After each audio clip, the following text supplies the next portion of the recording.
BJP के कौमी तर्जुमान जफरुल इस्लाम ने बीआरएस हुकूमत पर शदीद तनकीद की। जफरुल इस्लाम हैदराबाद में बीजेपी के रियासती दफ्तर में मीडिया से बात करते हुए कह रहे थे कि केसीआर मनमोहन सिंह की हुकूमत में शामिल थे, इसीलिए कांग्रेस और बीआरएस में खुफिया साजबाज है। इन्होंने चीफ मिनिस्टर केसीआर पर रियासत को लूटने का इल्जाम लगाया। जफरुल इस्लाम ने कहा कि एमआईएम हो या फिर बीआरएस या कांग्रेस, इन पार्टियों को सिर्फ अपने ही खानदान की फिक्र लगी रहती है। उनसे हम बात करने की कोशिश करेंगे। सर, आप इल्जाम लगा रहे हैं सीधा सीधा बीआरएस पर, और जबकि बीआरएस को इस राज्य में आप ही की टीम बताया जाता है और कह रहे हैं कि बीजेपी जो है वो बैक से सपोर्ट कर रही है। देखिए, ये कांग्रेस पार्टी का और बीआरएस का इतिहास आप समझते हैं। केसीआर कहाँ थे पहले? कांग्रेस पार्टी में थे। मंत्री कहाँ थे?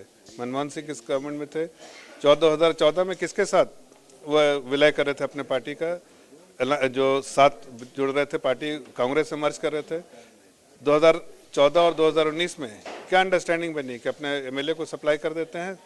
इसलिए ये पूरा मॉडल एजेंडा इनका काम कर रहा है।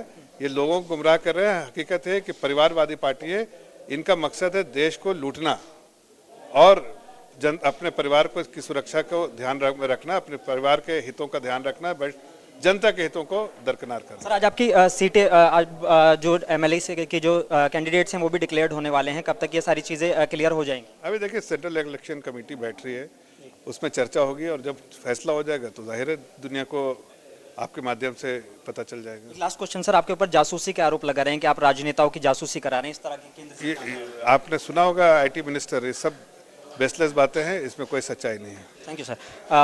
तो हमारे साथ सैयद जफरुल इस्लाम थे, जो साफ तौर पर जासूसी के केस में भी मना कर रहे हैं और बीआरएस पर भी आरोप लगा रहे हैं कि बीआरएस ने जो भी गठबंधन था वो पहले कांग्रेस के साथ था, इस बार बीजेपी उनको कोई बैक सपोर्ट नहीं प्रोवाइड कर रही है। कैमरामैन शिवा के साथ मुंसिफ टीवी के लिए मोनिस सनवर, हैदराबाद।